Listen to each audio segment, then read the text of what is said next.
All sports, all plays. Yeah. All sports, all plays. All sports, all plays. 365, we making a plays. We talking the game, get you through the days. We're high in the court, the dime in the lane. Variety, topics, living the same. All presentation, sports information. Hitting the airways, taking the nation. All sport, all plays, like working your faces. Grace at the field, so tie the laces. All sports, all plays. Yeah.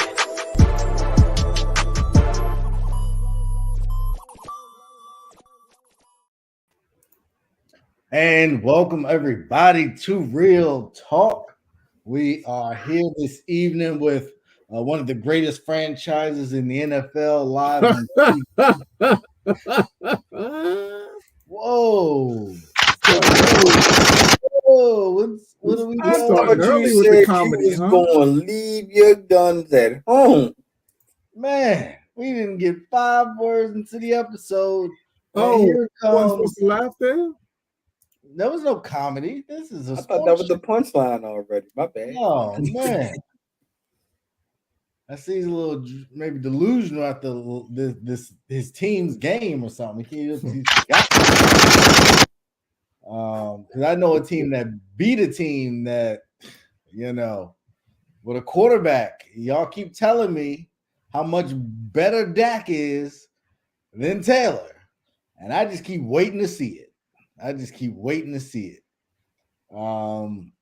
But yeah, they had us the first half. I'm not gonna lie. fellas, what's going on? How we feeling tonight? Oh, good. I'm good, man. Had a great weekend. In spite of the Cowboys, got the chance to check out the Kevin Hart show. Shout out to my guy named Lynn and the Plastic Cup Boys. They ripped it. They came to Jacksonville and ripped it. Had a great time. Love to hear it. Dev, what's going on your side? Man, same old, out here grinding, fighting, same old stuff every day. I understand. Well, fellas, we do have a surprise here today. We got some cool things coming for the people.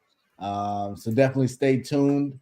Get your popcorn ready. It's going to be an enjoyable evening.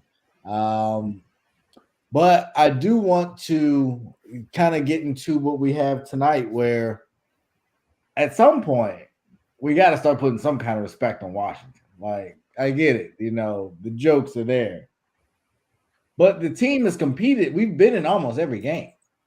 Like, we've beaten some, you would think, quote unquote, good teams. I'm not sure what you guys love to hate, other than just the hate in your heart. But the team is a solid team. They run the ball well. They got McLaurin. They got skill positions at the wide receivers. They can pressure the passer. They got solid linebacker play, DB play. It leaves a little bit of desire, but it's a solid team here. So we did all pick Philly tonight, but it's not a terrible team. Hold on. What team was you campaigning for? You know what team you campaigning for? The Washington Commanders. What do you mean? But it's just so funny how you was riding that highway and then you hurry up and hit that exit. Like everybody rooted for him. You know what I mean? You just hurry up like, oh yeah, this is my exit right here. Let me just get off. Stating there needs to be more respect put on that name. That's it. It's one and the same. Are you delusional? Do you suffer from a mental illness? All right. The haters going to continue to hate. But we do want to recap the picks. We will get into the picks. I realized after the fact that you all picked all the same games. So this will go through kind of quick, but we do got to start at the top. I don't know why. Ladies and gentlemen, my co-hosts they're smart people. They're knowledgeable people. They are people that can look at the numbers and see the narratives. We all know Tom Brady finalized his divorce. The man has had the weight of the world just fall off his shoulders. His ex-wife, has apparently moved on to a new athlete already. I like your funny words, Magic Man. The team is finally looking healthy.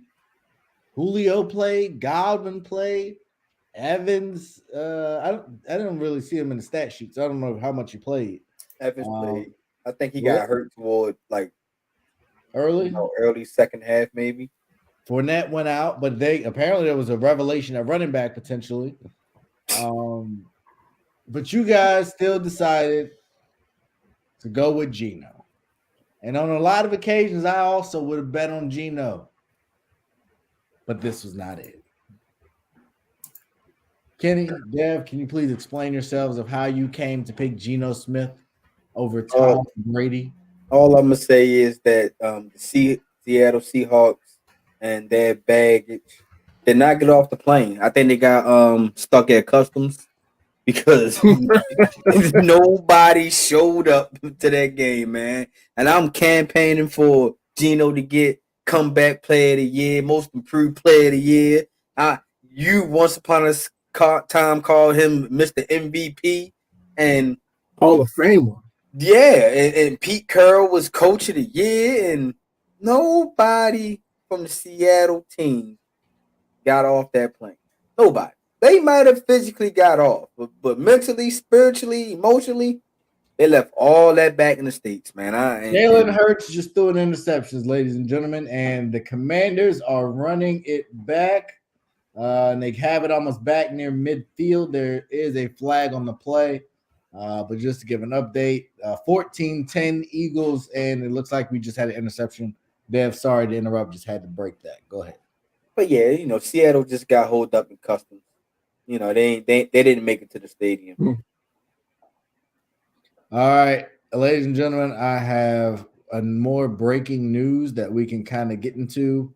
I don't know if you guys saw that Yasiel Puig has pleaded guilty to lying to FBI about sports betting. He's placed 900 sports bets, including 899 bets on tennis, football, and basketball on the website over a 3-month period. That man needs help. 899 bets? Did you say 899 bets? Yeah. Yeah, he's addicted. Yeah. There's no other way to look at that. MLB player agrees to plead guilty to felony charge for lying to FBI, investing illegal gambling operation. I didn't even realize he was playing professional baseball in South Korea now. He was a star at one point and just kind of fell off. Yeah. His crime carries a statutory maximum sentence of 5 years in federal prison. But he's just gonna pay a fine. But yeah, not great, not great at all. And these look like big bets. There was a $200,000 little withdrawal, 2 cashier's checks for $100,000. So a lot of money here. I wish I had more context, but I just happened to see it. So, I can imagine how he's sounding right now, man. Yeah, actually, I'll let y'all react to that. But we have more breaking news about Odell. But go ahead, Dev. I can tell you, this is how Puig is going to actually sound once he gets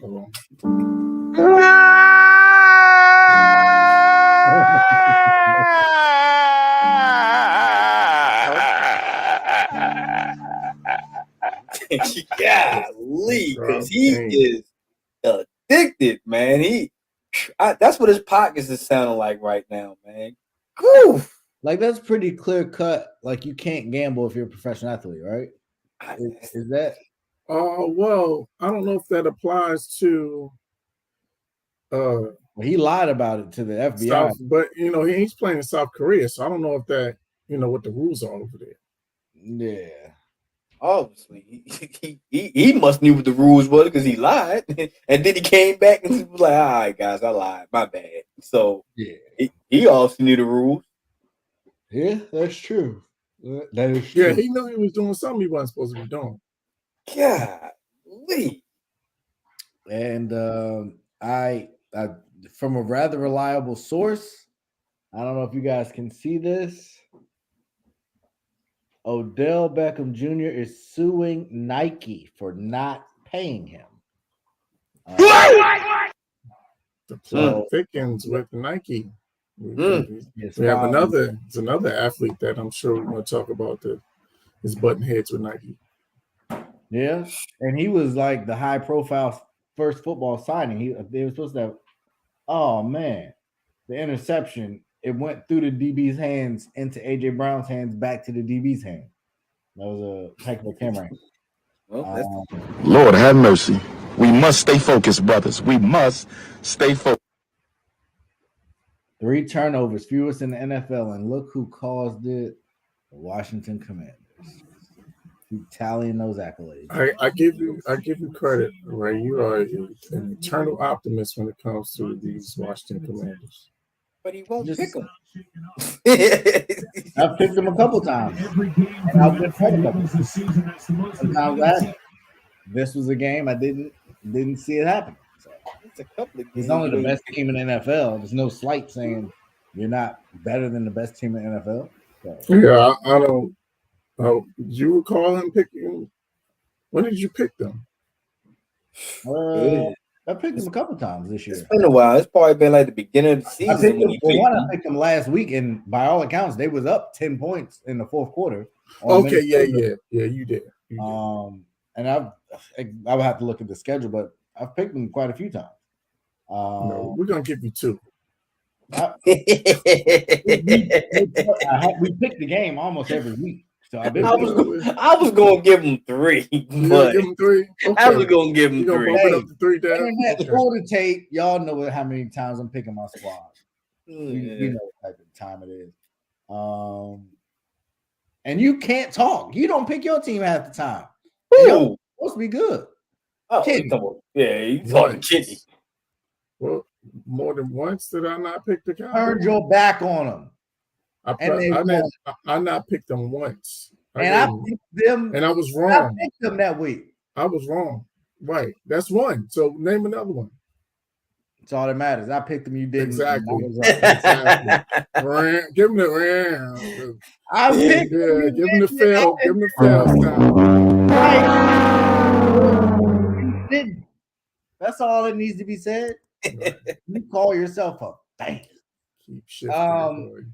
But Tom Brady and the Buccaneers got it done in Germany. It was a blowout early. I forgot the game was on. I never watch international games because I go to church.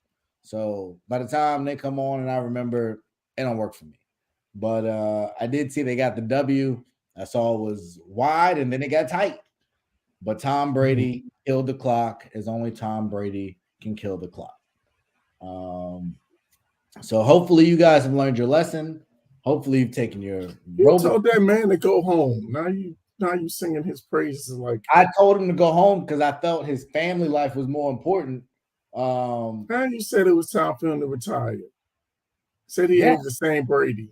Come on. Because that said he needed to go home. We're not letting you take no credit for that. I picked him. What are you talking about? Stop it. Get some help. I backed off my pick.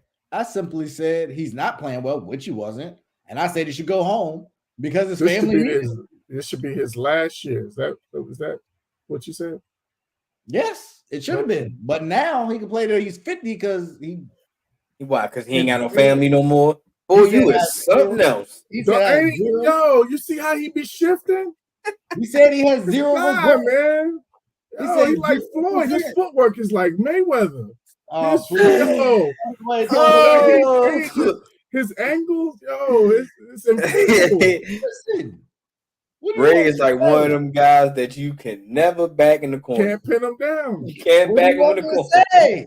I thought he was going to love his family. I'm a family man. I wanted that for him. He clearly don't want it. It's the most elusive people in the NFL. Never has Dante Hall and now Bray. That's the Ray Bond. I only speak the facts. That's all I can do is speak the facts. A terrible snap by the center there. Taylor Heineke does a great job of recovering and throwing the ball away. Averted disaster there.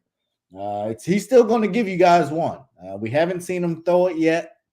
He's going to give us one. So hopefully we'll be able to overcome it. But we'll see. Like most of the quarterbacks nowadays is going to give you one. I mean, whether you're elite or not. So. Or maybe there's not any elite quarterbacks left. Maybe we need to give more credit to the guy in Tampa Bay. But speaking of Josh Allen and Kirk Cousins, who 2 weeks in a row. You like that. you like that. He got it done. What do you want me to say? He got it done 2 weeks in a row. It only took maybe the greatest catch I've ever seen in my life. 4th and 18. And then it took some more shenanigans. It was an extra point missed. We got like Josh Allen, you were driving, you were moving the ball, got into the red zone with plenty of time. Intercept. And I don't know what the heck you saw. Like, this is 2 weeks in a row. I cannot see. I'm legally blind. Like, I can see if balls are getting deflected. I can see if they're like, these are just brain farts, like at the worst time. And the good teams make you pay when you make a mistake. We've seen a bunch of bad teams drop interceptions or almost coulda, woulda, shouldas, and you got to put teams away. And Patrick Peterson put it away. 2 picks in the end zone. Like, that's what Patrick Peterson, he's having quietly a really good year. He had kind of fallen out of that top cornerback conversation, but he's having himself a heck of a year. So shout out to Kirk Cousins and the Minnesota Vikings. Only one guy on here picked them to win that division. Don't know who that was, but you're gonna need rotator cuff surgery for patting yourself on the back.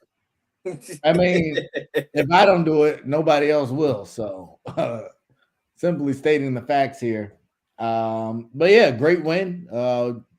Kenny, your thoughts on the game, your takeaways. Just an incredible game. It seemed like that Buffalo was going to hold on, and so to the Vikings' credit, I mean, these are normally games that Kirk Cousins finds a way to lose. So credit to him, credit to them, and just probably, we talked about it in our group chat. Probably the catch of the year, that Justin Jefferson catch was something special. So, and the other takeaway for me is on the Buffalo side is that we have to really start, or if you're Buffalo, you're going to have to really start investing into your run game, because I think you're putting too much on Josh Allen's shoulders. And I think as a result, we're starting to see these turnovers starting to increase because he has so much of an offensive load on his shoulders. He's got to, pull the trigger. He's got to run the ball. So he's carrying so much of an offensive load, and I think that's starting to wear on him mentally to the point where now he's starting to, make more mistakes and turn over the ball more.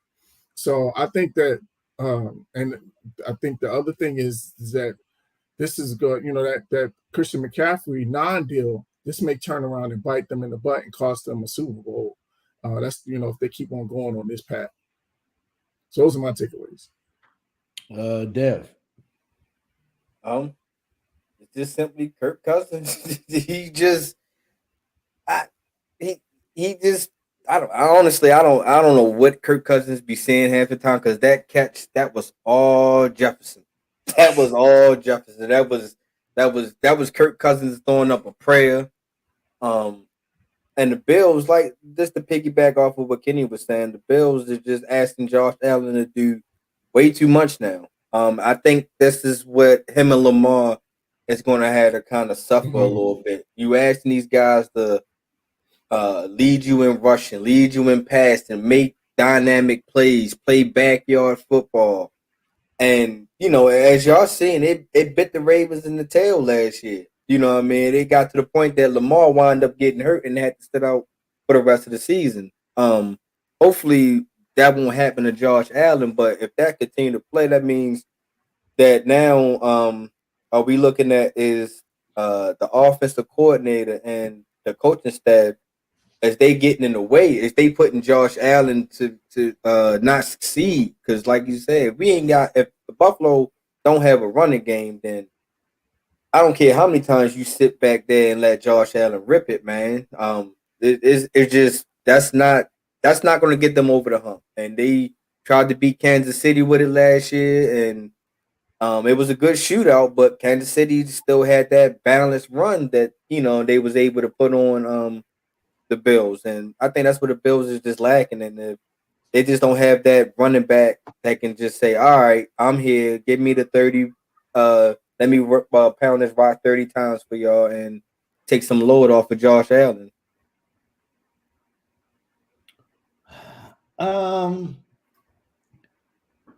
I hear what y'all are saying. I do. Josh Allen needs a running game. Fair. But without that running game, they were well on their way to winning that game. No, agree. To a point, because they let Minnesota run the game. That was the one thing Minnesota had. They was able to look back at Dalvin Cook and let Dalvin Cook come out the backfield and do his thing, because it wasn't like Dalvin Cook took over in the rushing game. Because if you want to be frank, I think Buffalo rushing game was a tad bit better in the first half when they was running Singletary more times than they did in the second half. It was just that in the second half, Minnesota just took the page out of Buffalo book what they did in the first half. And so for me, you scored 30. You're supposed to win that game. You scored 30 at home. That should be enough. But defensively, you didn't get it done. And offensively, like, they ran the ball 27 times for 175 yards. Now, Josh Allen is 6 out of that for 84 yards. But he got to think. There were 2 times I watched him scramble, and he could have easily slid. He had 15, 20-yard runs. We got a first down. You out in the clear. And you just taking contact. And you got a bum shoulder. Bum elbow. Like, why are you taking... And then you throw the interception and you get hurt on that almost. Like, there's just too many mental errors from him. And he's supremely talented with his arm. But those mistakes will get you beat. And I know we had a fantastic playoff game last year, and it was a shootout. But those mistakes get you beat. And look at Patrick Mahomes. He had a stretch where he was doing too much. And he's calmed it down with his weapons, and he's figuring it out. Tua is very selective, even with his weapons. That offense got a bunch of weapons. And even in that Gabe Davis catch wasn't a catch. So the game really shouldn't even have been that close. And you still had an opportunity. And you let it go. I put that way more on a quarterback than anybody else. And yeah, I agree, a running game would help, but we got you, Stephon. We got Bron. Like, we spent money to make the team better. We shouldn't have lost that game. We didn't lose the game because we couldn't run the ball well enough, in my opinion. No, most definitely. Josh Allen he's getting in his own way. It's plain to see that most of these interceptions is like, dog, these are rookie interceptions that you're kind of throwing. You know what I mean? It seems like you trying to press the issue. You know what I mean? But I just think when you have him running so many times and trying to be your hero all the time, I just think that when you have a stout running back like a Zeke, maybe, somebody that you can keep constantly pounding, or a Gus Edwards, or Gibson, or somebody that you can feel comfortable of just turning Robinson is running hard tonight while you playing. Yeah, it's just Bama product. It's just like it's more easy. You can take some pressure off instead of because like you said about Kansas City, of how they do their dynamic. Patrick Mahomes pretty much just taking a step back and using his weapons. It's like you're not asking Patrick Mahomes to do these big runs that Josh Allen is doing. You know what I mean? You don't really design plays for Patrick Mahomes to run. When Patrick Mahomes run, it's just him getting out of the pocket and there's nothing else there. Everything broke down, so he just got out. You actually design run plays for Josh Allen, like he's like we was doing with Lamar 2 years ago. And I just think if you could just turn and hand it off versus you sending Josh Allen out into no man's land, and once that running quarterback gets to running, he's no longer protected as a quarterback no more. And these linebackers is looking to get open hits on these quarterbacks now. Absolutely. I just want to remind our audience that who are watching Brian Robinson. I don't want to talk past. This man got shot twice just a couple months ago in his leg.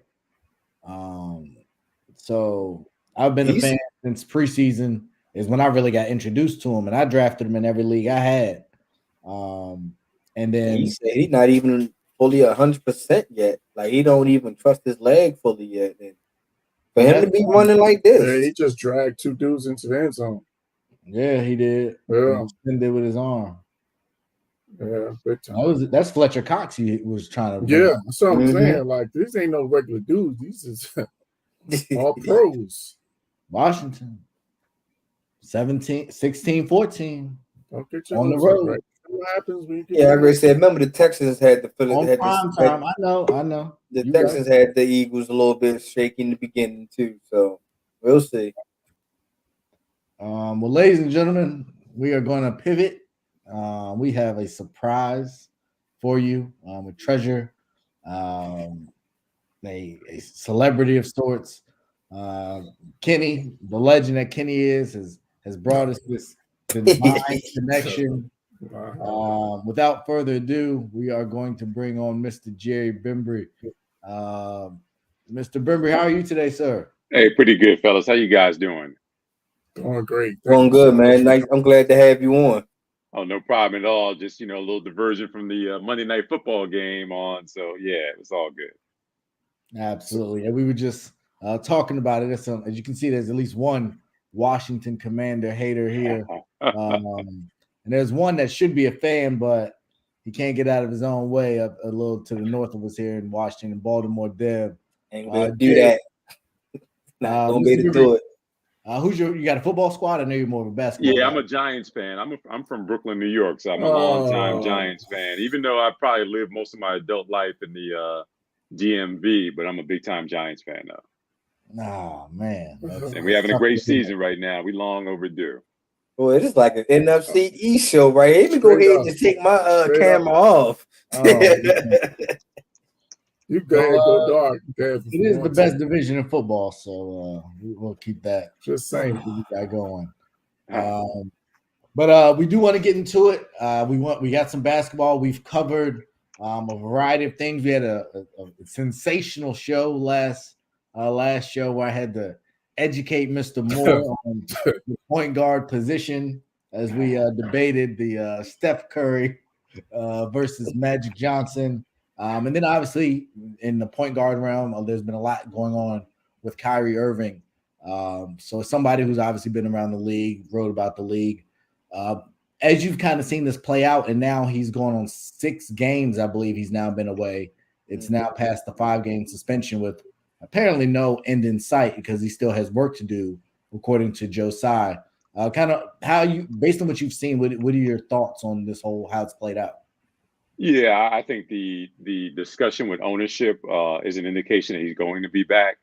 I think there's been some heat from the Players Association speaking up and, threat of filing a grievance. And so, yeah, I think that he'll eventually be back. The Nets are on this West Coast swing right now, so he won't be back before that. But I would bet that when they get back to Brooklyn, everything will be ironed out, and we'll probably hear less from Kyrie in terms of life outside of basketball and just have a focus on basketball. This is a financial hit for him. He lost his Nike money, and so you don't want to keep on taking hits, even though the guy's made over $200 million in his career. He's still got a lot more money on the table that you don't want to mess up. So I think he'll get himself together. You can have your beliefs, just keep your beliefs quiet. We live in this day and age of social media where everybody puts everything about their lives out there, and I think it's unnecessary. So, if he has his beliefs, then just keep it on the wraps. You don't have to make this stuff public to your millions of social media followers. I definitely think that's an interesting perspective. I would say, I think the Brooklyn Nets in the NBA would love for that to be the case. I think I would be curious to know, because I think the last issue that really occurred was Joe Tsai came out and said he's not going to be available to the media. And then he was available to the media that day. And that was when he had I can't be anti-Semitic because I know who I am. So do you think they're going to limit his availability? Because Kyrie does not come off as the type of person. I follow him on social media, and he's been posting some things on Instagram, nothing to the level of what he was, but he doesn't seem to necessarily be backing down. So if someone puts a camera in his face, how do you think he's going to respond the first time he has to do an interview?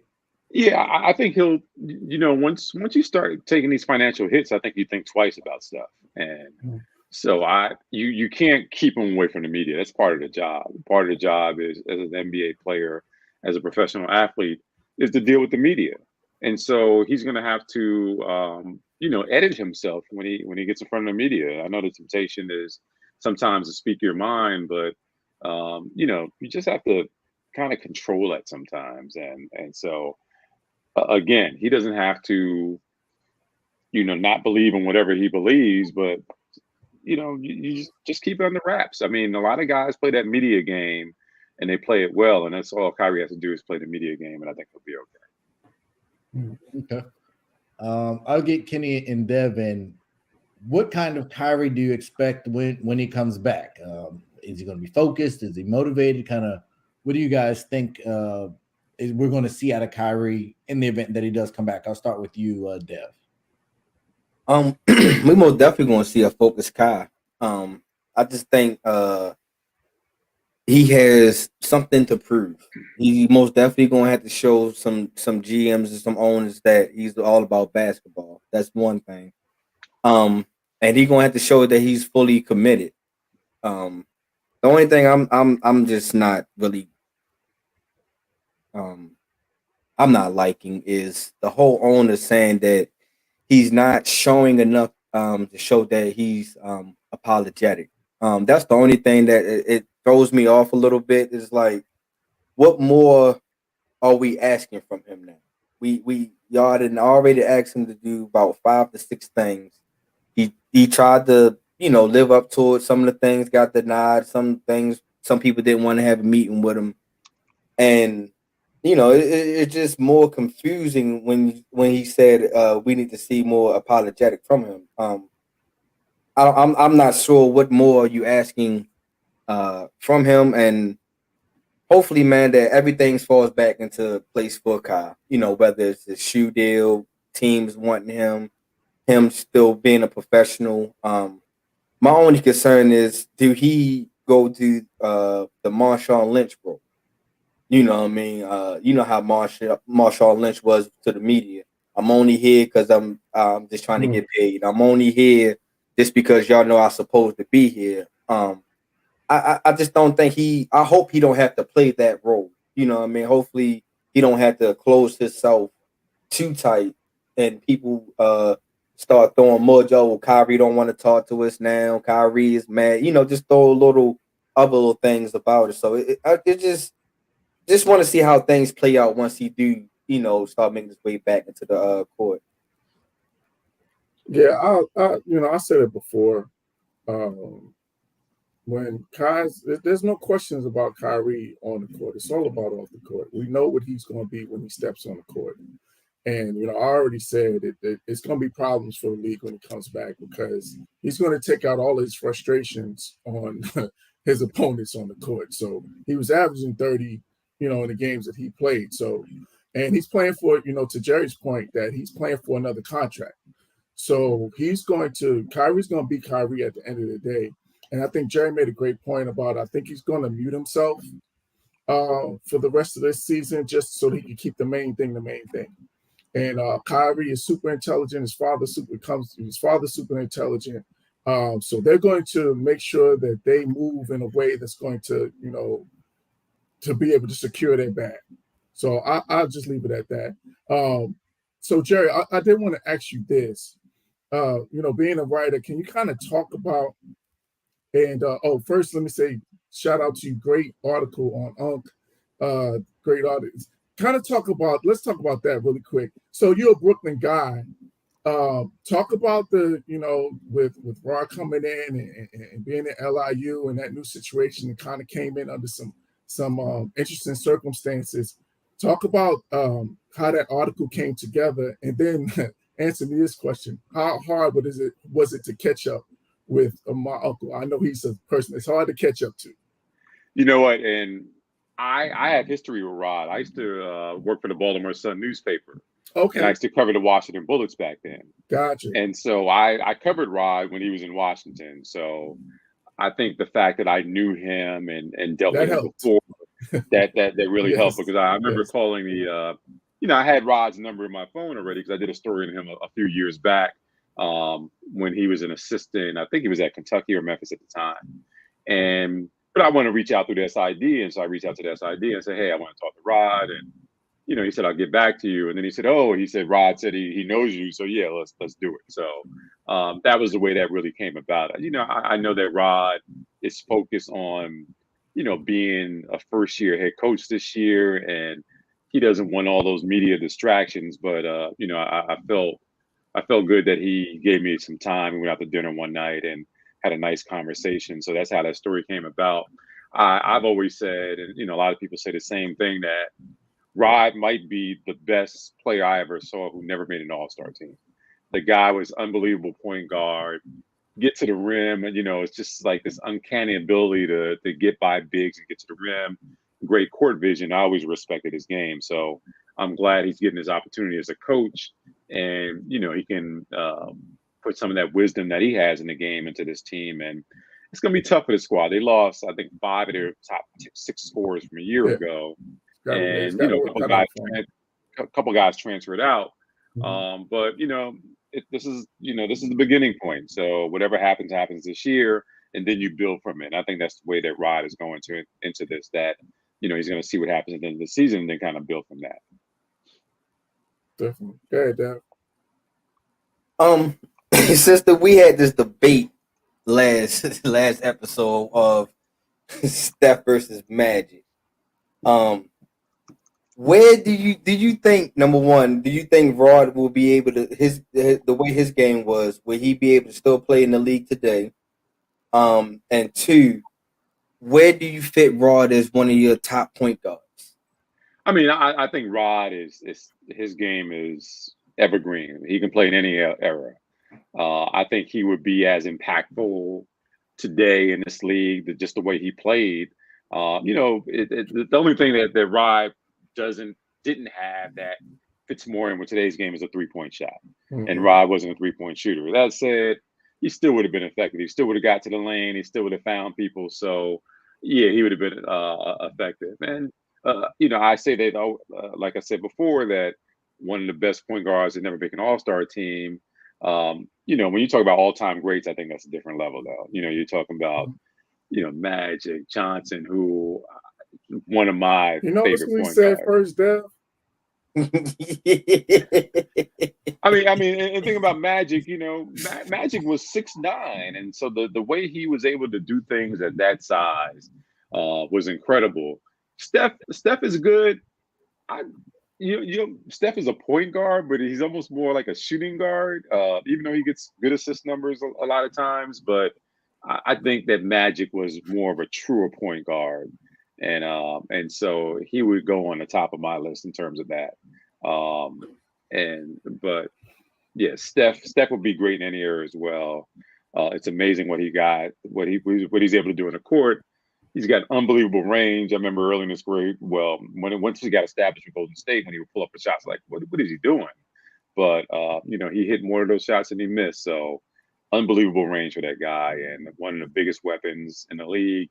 Even though the Warriors are struggling right now, it's like, they lost some key pieces and had a little preseason friction. And I didn't pick them to come out of the West at the beginning of the season. I picked the Clippers to come out of the West before the season started. I just think that it's going to be very difficult for the Warriors after winning, after having that successful team, to come back and do it all again with that squad. They get a little older. Clay's not the same, and it's just going to be a struggle for that team this season.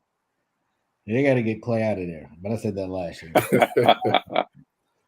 So I actually have a question and Kenny, I'm surprised I haven't asked you this question either. But for Mr. Bembrey, I want to ask, as somebody who's watched DC area point guards, if you had to rank them, I want to know who you rank from, like start, bench. Oh, cut. man. Let's do start, bench, cut.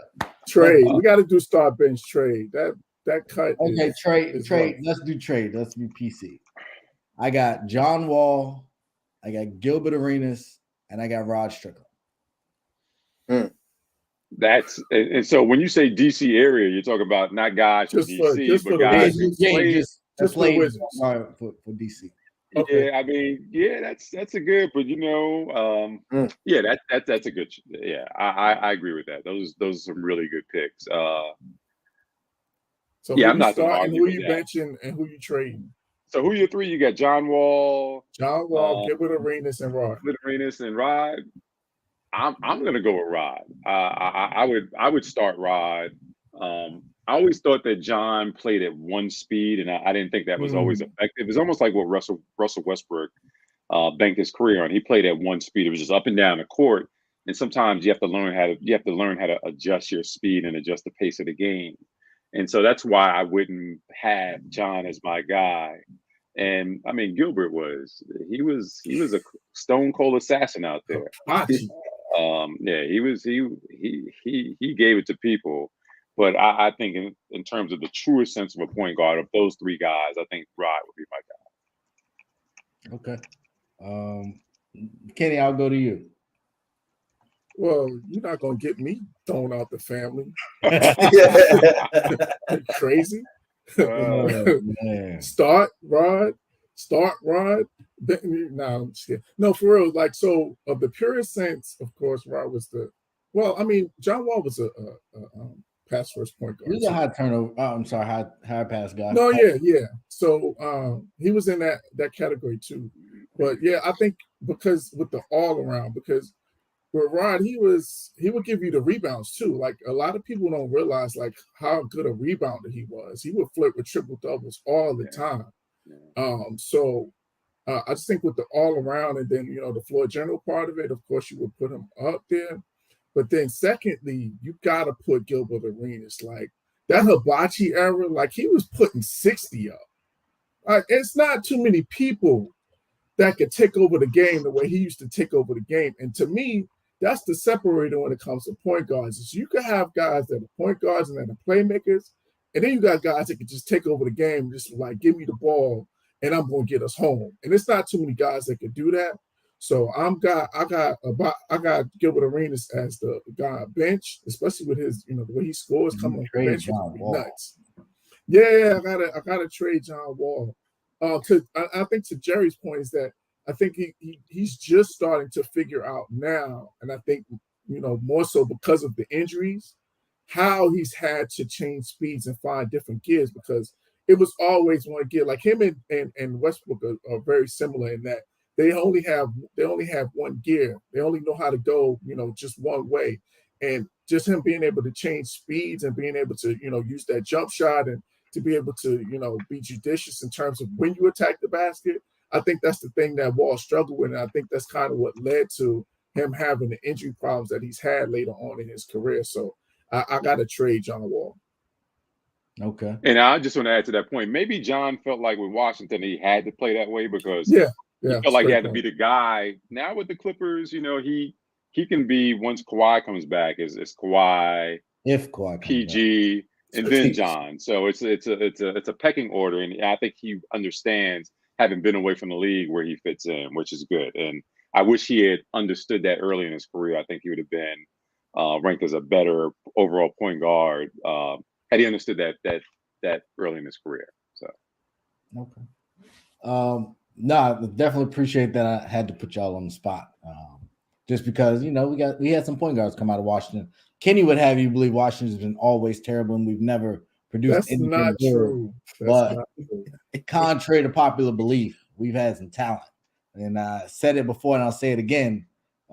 After beating the Memphis Grizzlies, the Washington Wizards will have a better record than the New York Knicks. Just putting that back out there. But I did have a question kind of along the wait, Dev and give his. Oh, yeah, Dev. Yeah, he's like a fake DC guy. No, I'm just kidding. Nowhere near straight 4-1-0. I'm sorry. Ain't coming down 95 or nothing like that. Sorry, y'all can have to go music.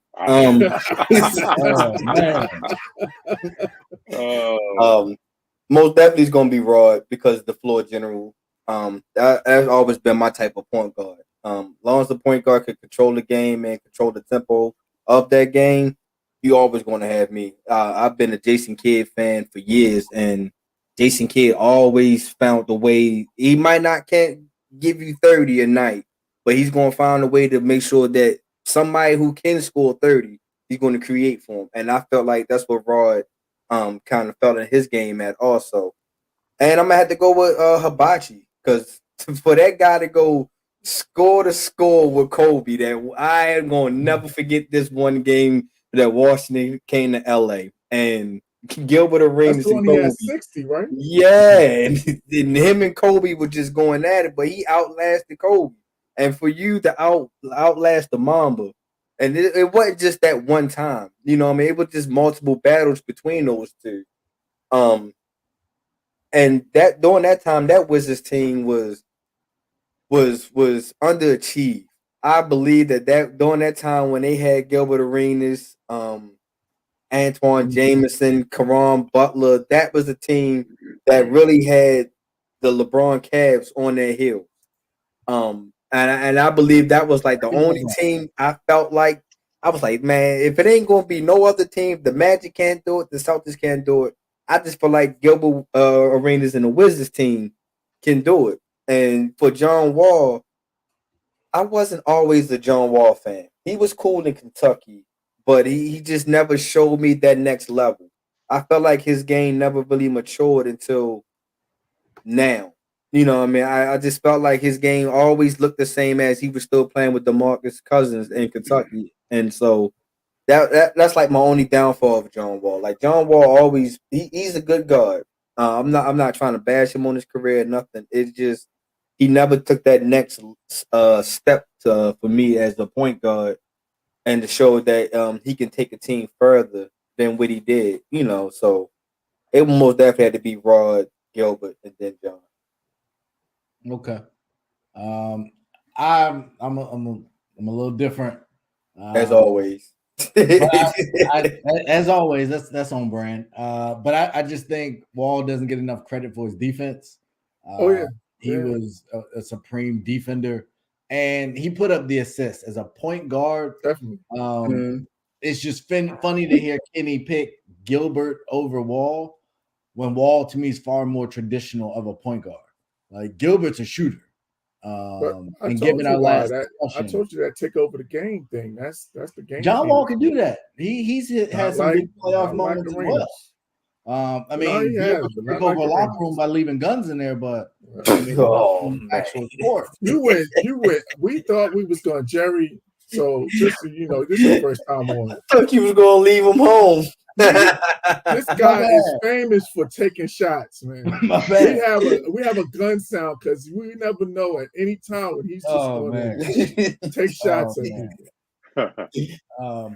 But before you go, I did have one more question, kind of in relation to the Kyrie topic, because this is something that, as we're kind of in this journalism space and covering and being responsible with our platforms, I think we've all kind of seen that Kyrie might, be tough. There's no guarantee that the financial hits he's taken, he's willing to not take anymore. So if you were a journalist when he comes back now, so you preface it as a Black journalist, would you ask questions that could potentially lead him to answer in a way that would not be beneficial for him? Or would you try to stay away from that? Yeah, I mean, I'm not going to ask any leading questions. I'm going to ask questions relevant to what my story is. But there was a clear definition of what journalists were before.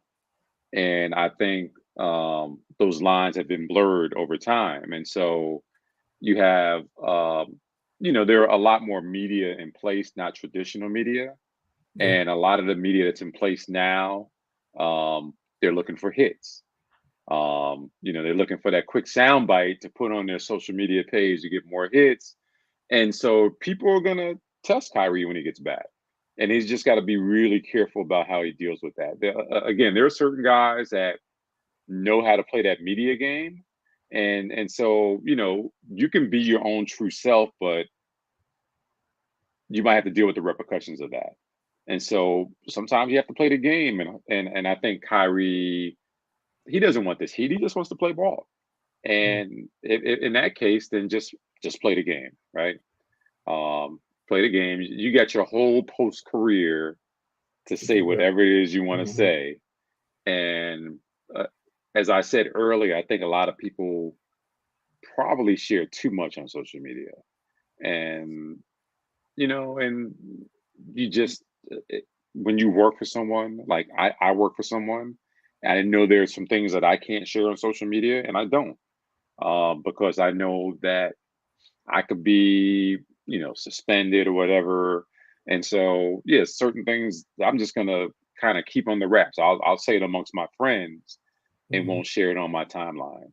And that's just not my style. But anytime you work for somebody else, you have to keep that in mind. We see that with Kanye West. And, he worked with Adidas, but he worked for Adidas. He worked with Gap and for Gap. And so you have to really think about how that's going to impact you. For him, it impacted him going from a billionaire losing almost half of his value. And so I don't think people want to take those kind of hits. So they got to be really careful. Absolutely. Well, thank you so much for that. Appreciate no problem, guys. Thanks for the invite. And I see the Washington Commanders are winning this game going into the third quarter. So I'm a little bit surprised right now. We'll see what happens. We'll see. I'm rooting for the Commanders because, it puts my Giants close to the first place. So I'm rooting for the Commanders right now. All right. We both are. All right, guys. You take it easy. Have a good one, man. Thanks for coming on, man. Appreciate you. No problem. Bye. Absolutely.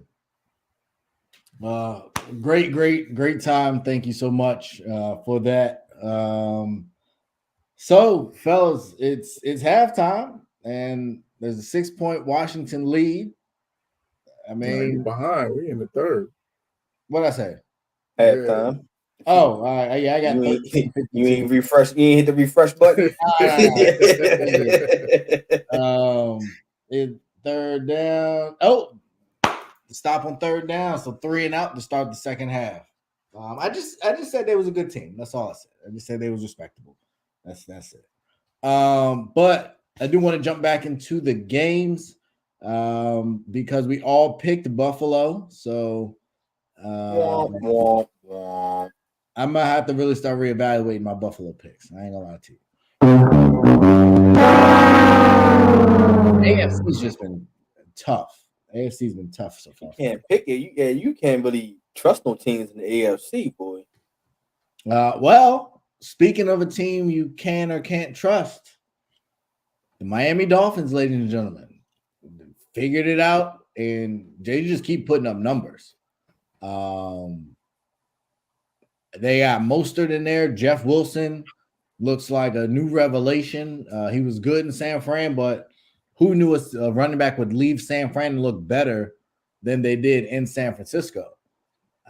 Tua threw a couple picks, but he was able to overcome it. So yeah, man. Overall, is where I guess obviously Miami beat Cleveland, but is Miami top 2, top 3? Where do you guys have Miami in the AFC? I'll start with you, Kenny. Yeah, I think that. You mean in the overall AFC or just the East? No, overall. Oh, overall. Man, I'm gonna give them like top 4 because I still think Buffalo. Although they took a step back yesterday, I still think that Buffalo and Kansas City are still the class of the AFC. But in that next tier, I think they're right there. So whether it's 3 or 4, I think you have to put them in. You have to put them in that next tier. But they're not the the upper echelon. I got Buffalo, Kansas City, and everybody else. So they're right under them, though. I will say that. Okay, Dev, who you got? Top 2 teams. Kansas City is number 1 now. Buffalo took that dip. So they dropped down to number 2. You're going to have to give it to Miami as number 3, in my opinion. Man, I'm gonna have to run with my boys. With number 4, just to cut that 4 off right there. Miami has most definitely surprised me. It's just as bad as I just want to keep on dissecting them and keep finding problems, but it's like, how much can you dissect? You know what I mean? So it is just like, there's nothing else that you can really find about Miami. It's just like, long as they can keep Tua on the upright and Tua don't go on the concussion protocol, I think Miami has a real legit chance of competing with Kansas City and Buffalo for that AFC spot. So yeah, Miami is most definitely a surprise team for me. I didn't have them looking this good. I had them looking okay, but I had them 3rd in the AFC East. I thought the Patriots was going to at least make some type of noise. Yeah, I think we're seeing 2 things, if I'm being honest. I think we're seeing it's really hard to win without great receiver play. But I think we're also seeing a lot of average quarterbacks look really good when they have good receiver play, and they look really average when they don't have great receiver play. Or they don't look nothing. Because Mac Jones' name ain't really ringing no bells when you say his name. It's just like, oh, Mac Jones and the Patriots. But I don't know. I feel like we got to start readjusting our criticism of QBs, because if I give him a Justin Jefferson, Mac Jones might look a lot different. Sure. If I put Kirk Cousins in that offense with those weapons, we might not see Kirk Cousins with chains on with his shirt off after games. You like that, huh? I just think we're seeing that there is a clear difference when you got one of those guys at receiver. And whether it's Tua, whether it's Geno, he still got Tyler Lockett and DK Metcalf, and they've had a decent running game. And all of a sudden, Geno looks like a pretty decent quarterback. His touchdown interception ratio looks good this year. It does. Yeah, he made himself some money. So it's hard for me to really criticize or give a lot of credit. Besides somebody we'll get to a little bit later, but it's just been interesting to see. Speaking of quarterback play, and the talent around you either looking better or worse. We said it before, but we'll say it again. I definitely think it's time to sound the alarm on the Denver Broncos. They were sellers at the trade deadline, and I don't see anything out of the quarterback position that leads me to believe that they're going anywhere anytime soon. I saw a stat that said if Denver had scored 18 points in every game this year, they'd be 8-1. 18 points. If they could have just scored exactly 18 points in every game, they would be 8-1. That's offense. You got to be able to put points on the board. And I haven't seen it. So we all picked Tennessee. My pick to win the AFC South, and that's looking even better. Did you guys have anything as far as the Tennessee Denver game? What if you're Denver? What do you do? It's a new ownership group that did not trade for this quarterback. What do you do? I'm looking at John Elway like this. We've been tricked, we've been backstabbed, and we've been quite possibly bamboozled. Because I'm starting to say, I kind of said it. It might not have been Seattle that was the problem. It might have just been Russell Wilson.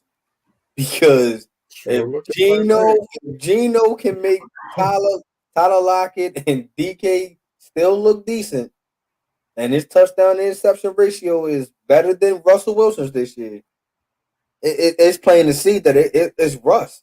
And I think, like Ray said, man, we didn't put Russ in this category to be sitting up one of the elite quarterbacks for a long period of time. And now we finally, I think we are finally seeing what was Russ being hid behind in Seattle. The Legion of Boom, Marshawn Lynch, the great coaching of Pete Carroll. Now that you got Russell Wilson to start over the first year, Okay, Heineke, little John on the sideline. Yeah, he got a little. Like Ray said, he give you those from time to time. But I just think that Denver most definitely going to have to look in the mirror in this trade because we got tricked. that let's ride stuff, it rolled off already. But yeah, fire the cannons, man. We ain't the only one shooting over here. And I got to tell you, you said Geno's made himself some money. I know y'all keep trying to say he ain't that dude. Taylor Heineke is making himself a lot of money. And I've said it before. Had he started this season as our starting quarterback, we're not 4-5. You did see the graphic that they just put up that has a 500 record as a starting quarterback. So question. That was a young guy, and he's getting better. And he looks much. This might be the best I've seen him play. And I still expect him to throw one that he shouldn't throw. But he's looked good.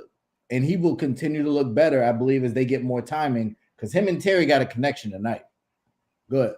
So should Washington go ahead and pay him, or should he get paid somewhere else? So the NFL doesn't have restricted free agency. So I think it's tough. The franchise tag. Man, we did that. We franchised. I don't think they want to go down that road again. we just did that, so we seen that play out. I don't think you see what that last quarterback is rocking. He rocking big chains and glasses and dancing on the plane. So I don't know. I don't think they want to franchise any more quarterbacks ever in franchise history. I'm not gonna lie to you. I think he's Jimmy G-ish. I give him $30 million a year for 3 years. I would lock him up. I don't think there's a better option available. So do you think if he goes in another system, is he going to still be what we seeing now? I think. I mean, that's what I keep saying, and we don't really talk about him, but the pieces are there. Mm-hmm. Terry we just locked him up long term. Mm-hmm. Both your running backs are young. Both of them are inexpensive right now. Your what is his name? Curtis Samuel. We got him cheap right now because he's been hurt, but he's looked good this year. Our defensive backs with Fuller and St. Juice. I know he got beat earlier. Solid. Our defensive line, we've paid almost everybody on the D line except Chase Young, and he ain't even playing. So if we really want to talk crazy, that's a great trade piece at this point. If he can just come back healthy, because we got Sweat, we got a bunch of Payne, Allen on that front line. Like, that would just be an embarrassment of riches if he can come back and be healthy. Mm-hmm. So I think with him managing the game tonight, he don't have 300 yards passing. He's like 14 to 15 of 2022. He'll average 220, 230 yards a game. You can win with that. And you can't turn the ball over. You can't turn the ball over. See, now that's the thing about that. It's like he can you name all the stuff that most definitely is in his favor, but then it's just that one thing, that turnover part. You know what I mean? It's just like. But I think that just comes with experience, and we've seen all the. You got to remember, he's a young quarterback too. Mm-hmm. He's at the same age as the Allens and the Burrows. Like he's new, so he's learning. He's in a division with a lot of good defenses. I will say he's had a lot more time tonight than he's usually had, and he looks like a play when he just got sacked. Not yet, but he didn't. He could have made a bad play. He overthrew the receiver instead of underthrowing him. Like, that matters. Plays like this, you either take the sack, but don't fumble the ball. You're up 6. Like, take the sack, throw it away, one or the other. Like, that was a good. Yeah, that was smart. So let me ask this. That have been Carson Wentz. We already know what that have been.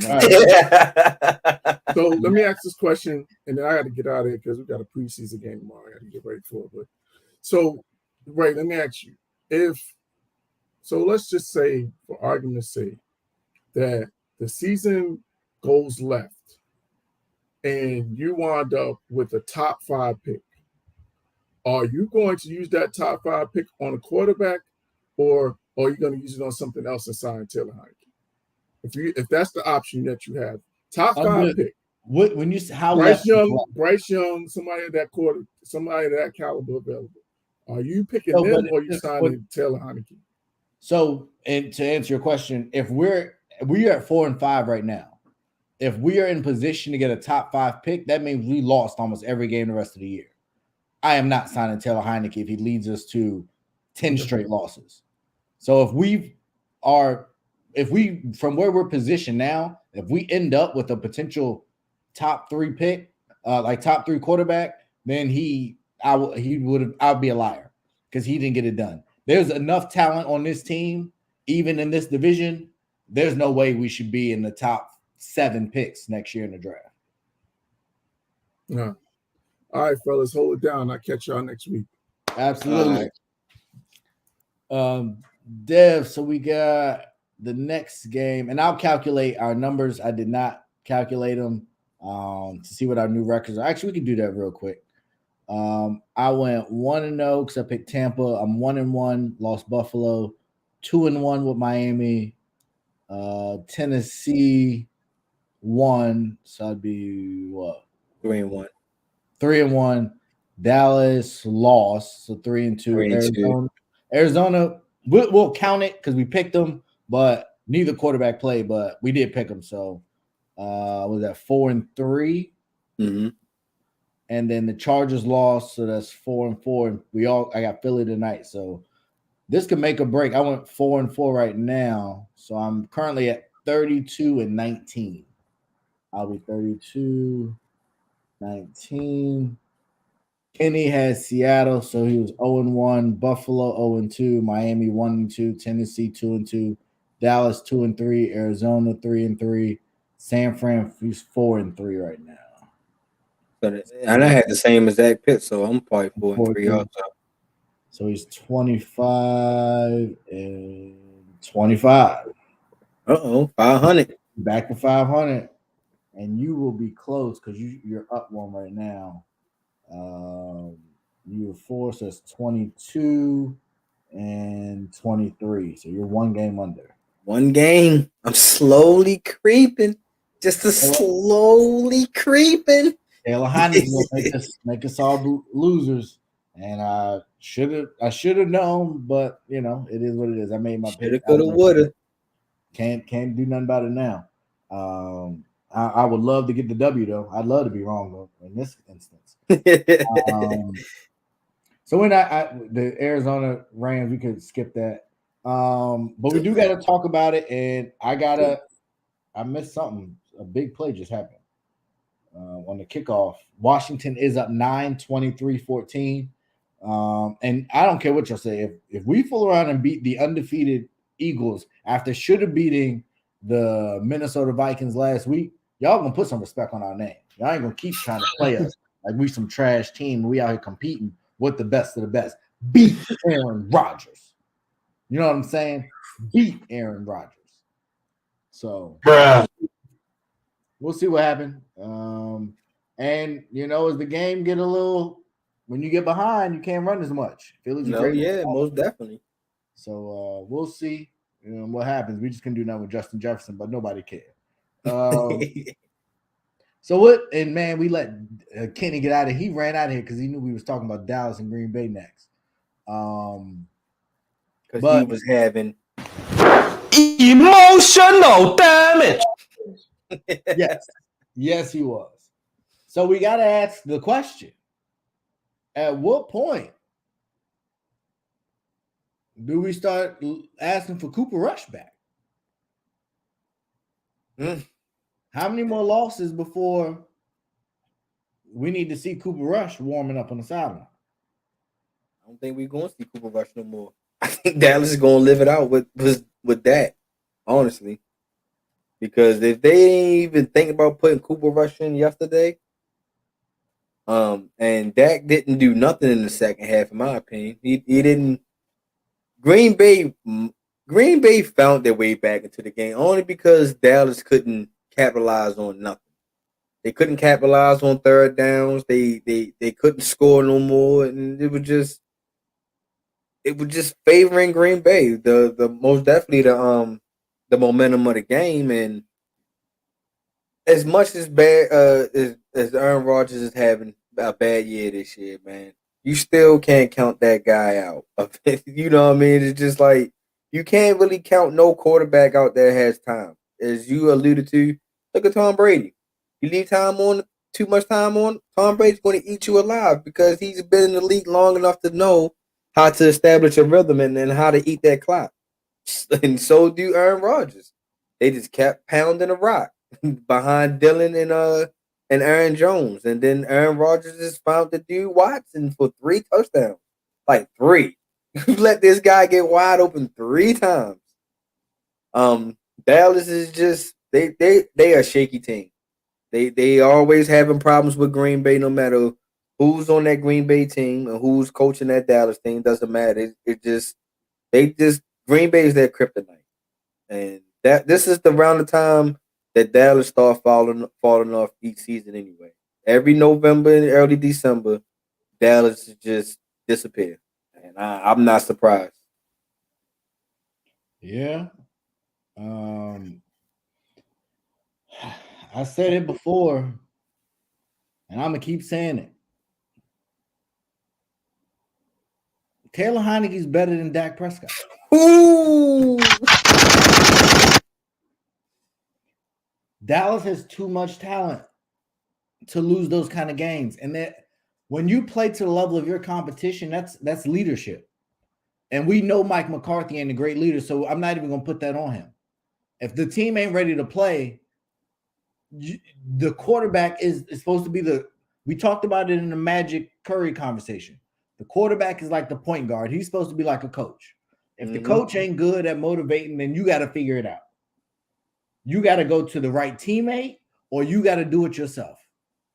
And you can't be throwing terrible interceptions when y'all trying to go put the game out of reach. You keeping them in the game by throwing those interceptions. And it was bad picks in the end zone.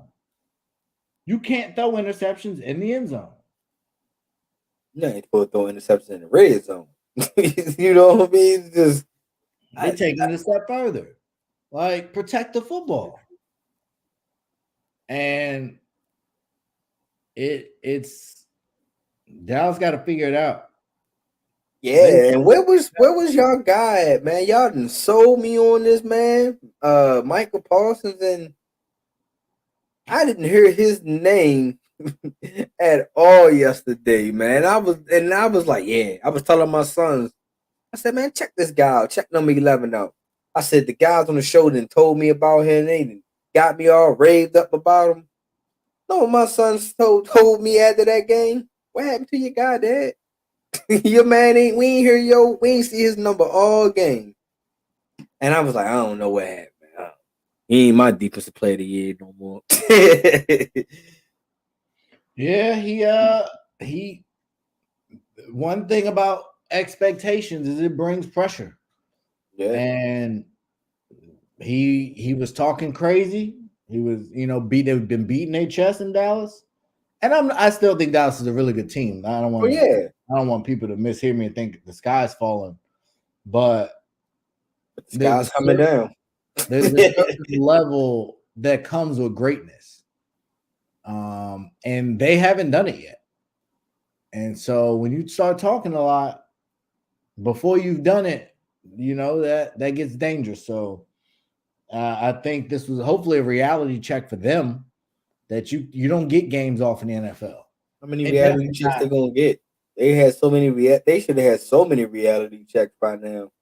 This is like the same talk we have every year with them. It's like how many reality checks they gonna get? We agree.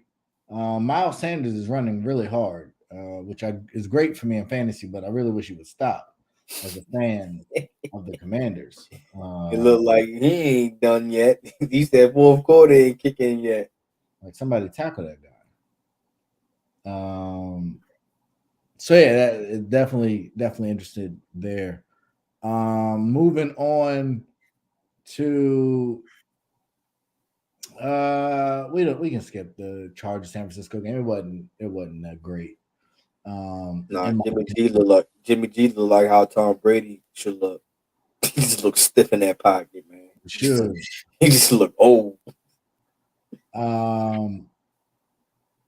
So I do want to ask about quarterback play. So we've talked about QB play this year. We started off with I kept saying people ain't playing in the preseason and timing looks off. And there's just been inconsistencies. Justin Herbert, I keep waiting for you to make me a believer, man. I didn't hype this guy up, man. Like you said, man, when expectations, boy, it's just too much pressure at times. So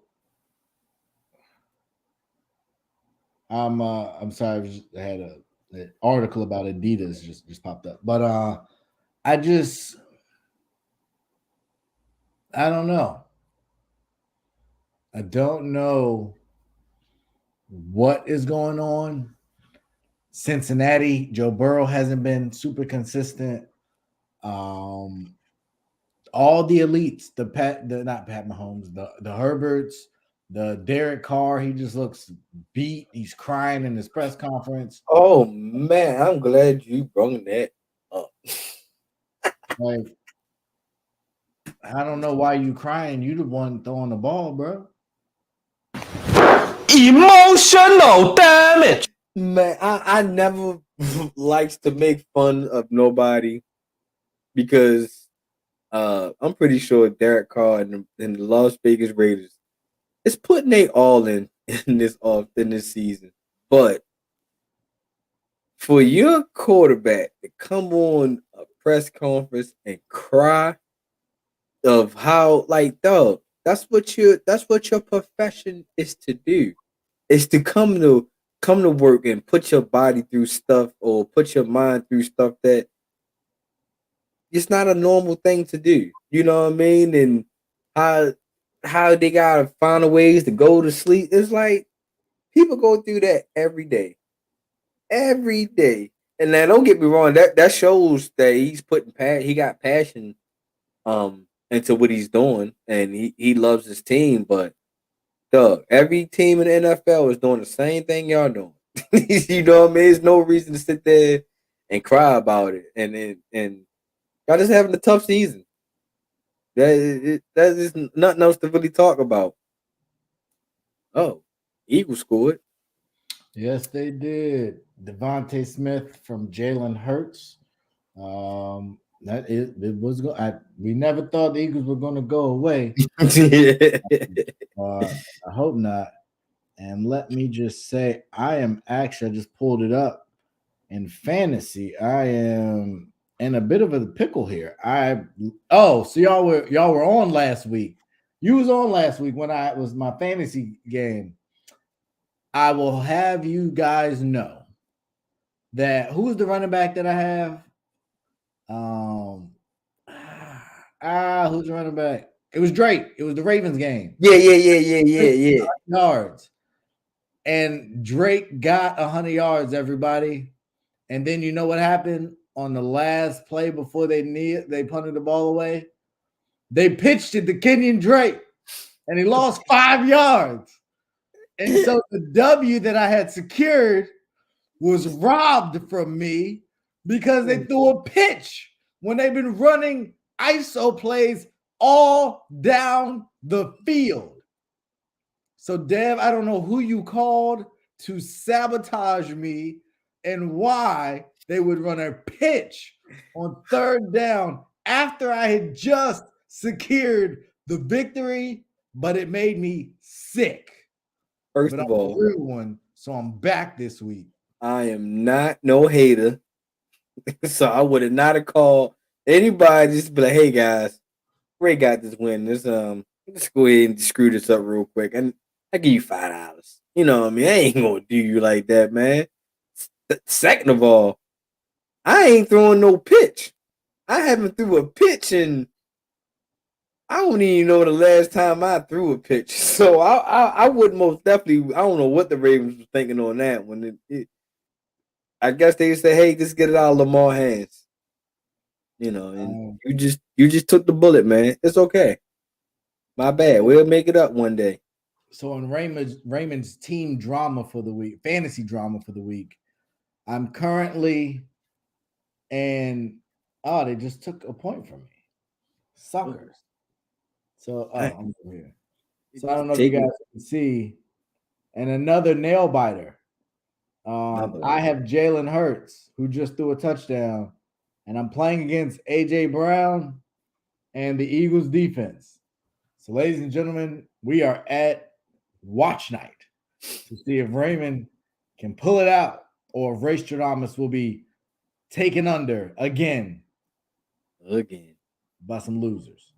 Back to reality. Talk that talk, M.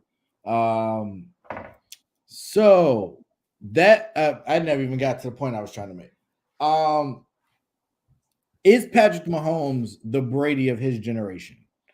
Can we definitively say that today? Dev. We kind of have no other choice, really. I'm not going to give him the Brady of today because he's still got way bigger shoes to fill. He got way more championships to get. I'm pretty sure he got way more yards to get, touchdowns to get. It's a lot of things that he's going to have to get that a 45-year-old man is out here doing, still out here patting his stats. So it's going to be kind of hard. It's going to be a nice little while to catch up. But as far as that quarterback, whenever Brady do retire, that quarterback that's going to be next at that helm, at that throne, I think it is going to be Patrick Mahomes, no doubt. Right now, Patrick Mahomes is like the only quarterback with multiple Super Bowl visits. In the last, let's say, 4 years.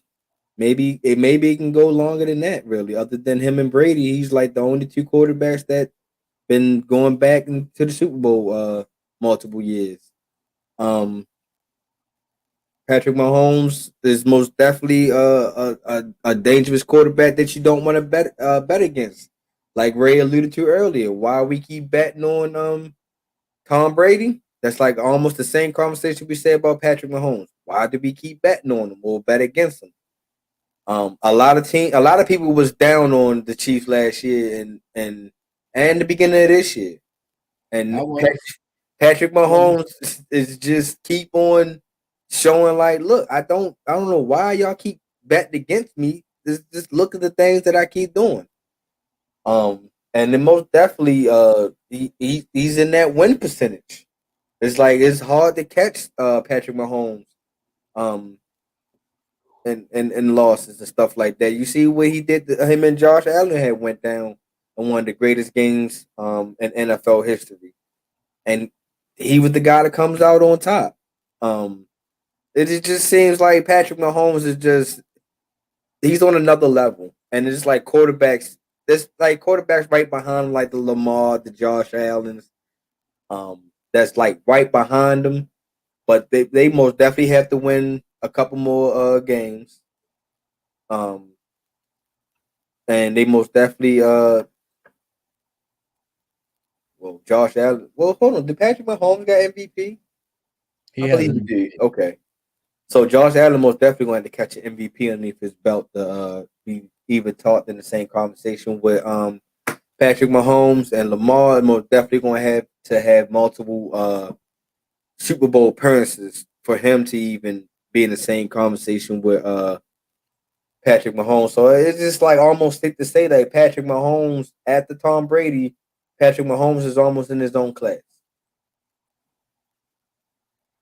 Yeah, it's hard to argue against that. And even him, he hasn't, what's the word? He only has one chip.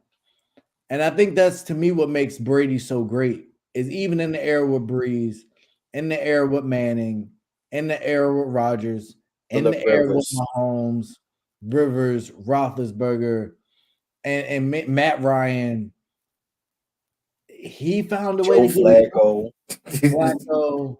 Like he just found Russell. Mm-hmm. Like he just found a way to get it done. And there goes the mistake that I was talking about. I wasn't going to say it at first, but you can't make that throw. You got to throw that to the sideline. Mm-hmm. You can't lead him back to the middle of the field. He had him beat. I've been saying it week in and week out. Terry is beating these DBs, but the Taylor Haney he don't got that kind of arm. I was just going to say, do you think he's suffering what people thought Tua was going to suffer with Tyreek Hill underthrowing, not a strong arm? But the problem is Tyreek is so fast. He's so open that even by the time they catch up, there's still enough time for him to make a play. Right. And Terry's made a bunch of really good plays. So for what it's worth, that was a ball Terry's caught a lot of times. Right. We watched it last week on the one touchdown that was caught. I don't know. The defender ran over the referee and the ball just happened to fall into his lap. That's what Taylor does. And then defense, we got to get a stop. And we'll see if they can get the stop or not. Better hope Philadelphia don't have that momentum from the last touchdown.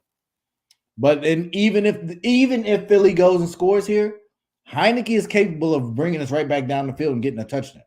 He's capable. Now, he most definitely can't make that second mistake now. Like he can't do it. No matter no shape or form. You can't fumble. You can't throw an interception. It's almost to the point that you can't really take the sacks now. You're going to have to throw it away. That's like the only best option you're going to have to do. So, yeah. So we'll see what comes of it, but we'll keep you guys posted as long as we are on for tonight. So that brings us to fight night.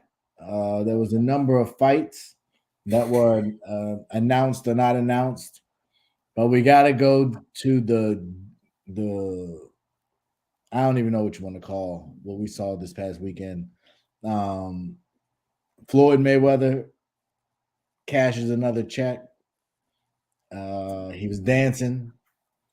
He hand speed was there, I guess.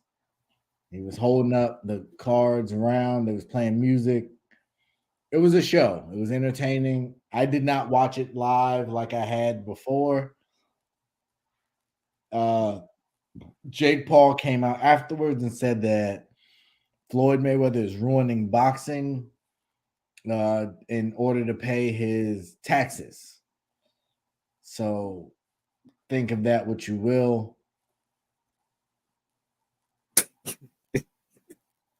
How much longer do we got to watch Floyd do these exhibitions? Or are you interested? I can tell you right now, I glanced at this last exhibition, and I think that was my last glance of Floyd. In my opinion, that boxing card period was straight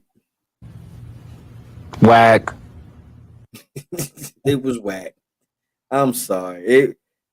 The fight. I don't know if y'all seen when I put it in the group chat, but when I said he had two big security guards out here fighting, and neither one of them wants to throw a punch. Neither one of them. Like I'm talking about these guys was cut up. I'm like, oh man, like you will only wish to have a body like that, and you would like, man, these guys gonna throw hands. It's no way that you got all these muscles and you rip like this and y'all don't throw hands. There might be some wild hands, but it's going to get thrown. But to see these guys, two big buff guys dance around in the ring, I said I'm done. I'm not interested no more. It's like there's no way that you should be a security guard. What are you guarding? You're not doing anything. Who are you scared of? Like you just showing me that you are nothing but a bag of muscles, my man. So you show me that you ain't got no fight in you. Why are we doing this? This stop. Just stop. And then the guys was fussing with Jake Paul, talking about getting the ring, and I'ma box you. I'm looking like I'm not a fan of Jake Paul, but I believe Jake Paul would knock you out, my man. You just showed me 5 to 8 rounds of nothing. Not one thing. And you want to call in a guy that's been knocking out guys? I don't know, buddy. I don't know, but I'm done with Floyd. I'm sorry. He just needs to stick with promotions.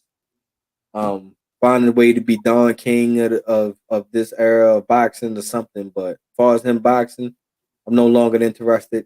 I don't care who he boxes, who he fights. I'm not watching it no more.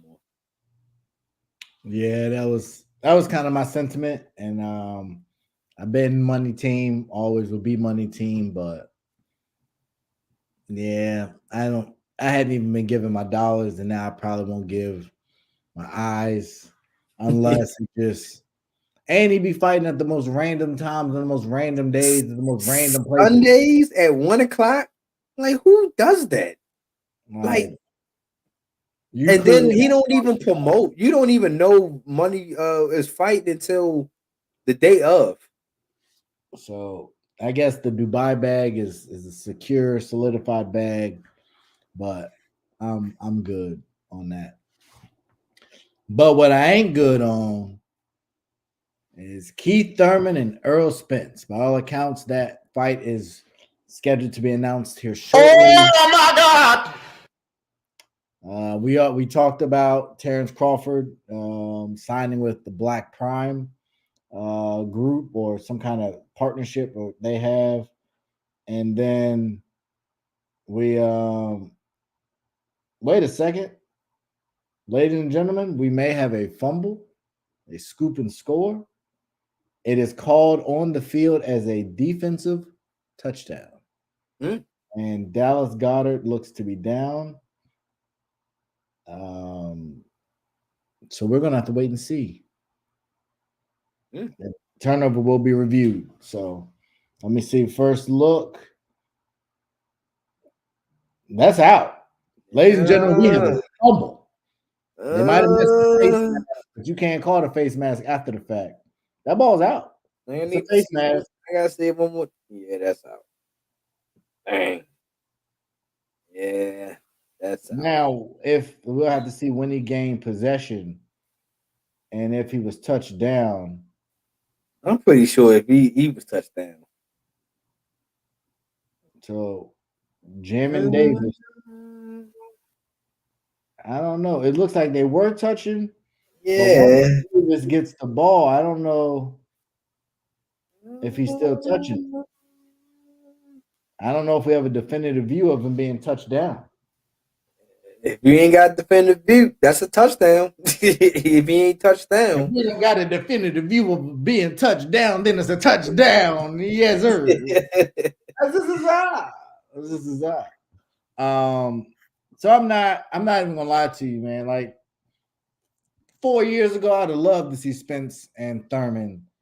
And now after Pacquiao beat Thurman, I just don't even know if that's the fight I want to see. I mean, I want to see it because I'm not a Thurman fan, and I would like for Spence to beat the daylights out of Thurman.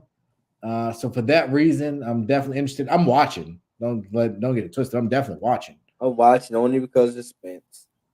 But yeah, like I'm watching Spence, and I want him to beat Thurman because I'm not a Thurman guy. His whole demeanor, the way he talked, I don't like the way he talked. So yeah, we got that. Then we got Andy Ruiz and Deontay Wilder is on the verge of being announced. I don't know if it's official, but I know it's supposed to be very close. I think it's a mandatory fight. Who you got? I take Wilder. You ain't got no respect for Andy Ruiz? Take Wilder. It's just like after Fury, it's just like everybody else is just like all right, yeah, maybe. And Wilder is just that maybe. And don't get me wrong, that last fight that Wilder had, even though he didn't fully extend on that jab, you know what I mean? But that shows that he has power. You know what I mean? So that's the only reason why I'm gonna go with Wilder on this one. No disrespect to Ruiz, but for a guy who don't fully extend on punches and he's able to knock you out, that's some power that you just don't want to see. And I don't think Ruiz want to see that type of power. Yeah, I definitely agree with you on that. No, I'm the same. I am the same. I definitely think that Wilder has been kind of renewed. He's back. So I think he'll get Ruiz out of there, and I don't think Ruiz can handle the power. So I think it's just a matter of time. To be perfectly honest, he'll get him out of there maybe like 6 or 7. I give something like that. Yeah. And lastly, of the fights that have been close, we've already talked about Garcia and Davis, is Devin Haney and Vasily Lomachenko. Again, a fight I would have liked to have seen for Loma maybe 3 years ago.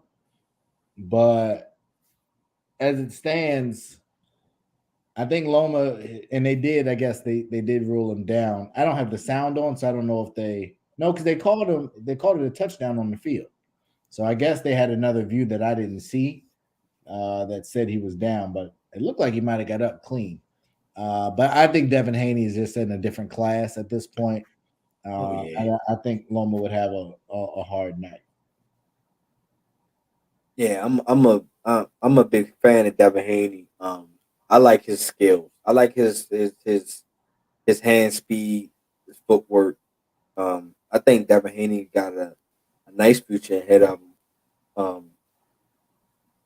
I just don't think he's yet in that Gervonta Davis class yet. But he's well on his way. You know what I mean? I don't think we will ever get a Gervonta Davis and Devin Haney fight. I just think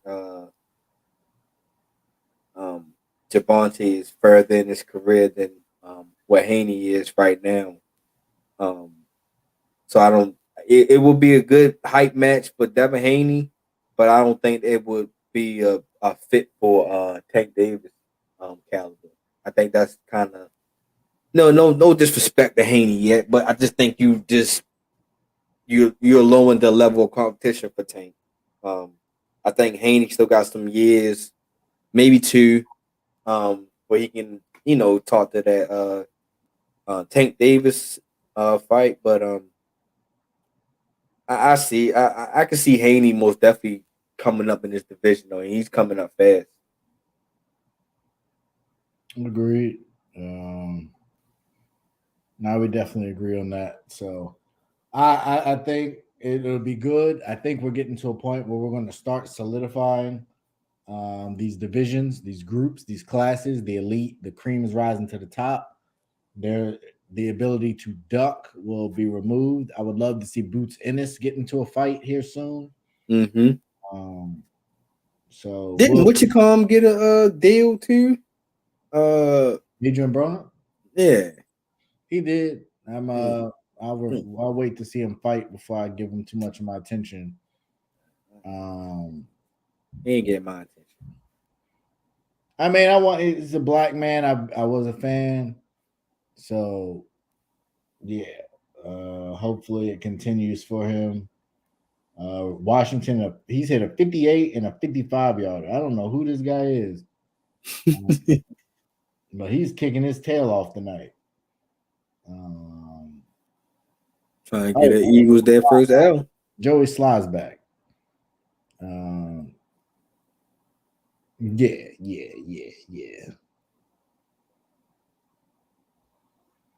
Fair enough. Well, that's all I got for us. I know we were out a little early. We had a special guest. We had Kenny running. He knew the Dallas smoke was coming. He ain't slick. You got anything else for us there before we get out of here? No. Oh man, tragic shooting happening on the Virginia campus. One like 3 of the Virginia Cavaliers football players has pronounced shot and killed today, man. So my deepest condolences to the families and to that university, man. It sucks that our kids are not safe even at school anymore. So I just hope everybody just have a shoot. I really don't know what to say honestly. Just my condolences, man. My deepest, like that sucks that you can't send your kids to school no more for them to be safe. No, 100%, 100%. Our thoughts and prayers are with all the families affected. Definitely to the university and the students, the other players on that team.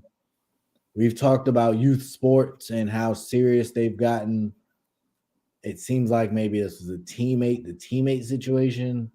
I haven't really. I'm gonna be honest. I've seen the stories. I just couldn't read it. I just couldn't, man. I just didn't want to really. It's not I couldn't. It was just when I seen it, I read the headline. And I was like, nah, I just can't open this up right now. It's just too much. The kids, too much stuff, man. And that's in a joking but serious matter. That's why I say what I said about Tom Brady. Like these kids' futures is not guaranteed, man. And then we not Rambo, was it Rambo John, the fighter that just passed kind of suddenly. I can't think of his name. Yeah. But just for those that have been lost, just our prayers and support that people can make it through, because man, it's tough. But y'all stay up, enjoy. Hopefully we can get a Commanders W. But Jalen Hurts has a chance to go win a game. Come on, Eagles. Fly, Eagles, fly. Fly, Eagles, fly. So we will see what comes of it. And we will touch base on it on Thursday. Y'all have a great one and take care.